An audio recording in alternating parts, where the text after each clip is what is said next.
Su opinión acerca de cómo el reimpuesto refrescar en México viene a afectar a la Pascual, una cooperativa muy buena. La Pascual es una de mis adoraciones en la vida. Pascual es la demostración de que la propiedad de los trabajadores es funcional, que una cooperativa bien llevada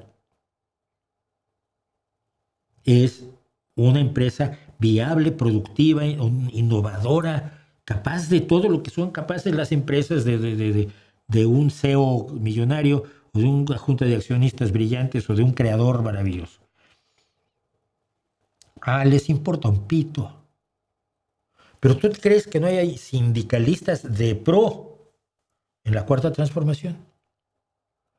¿Qué crees que en los distintos puestos donde están mamando de la ubre todos estos vagos, no hay vagos que antes peleaban por los sindicatos, peleaban por los derechos de los trabajadores y estaban conmigo defendiendo a la Pascual?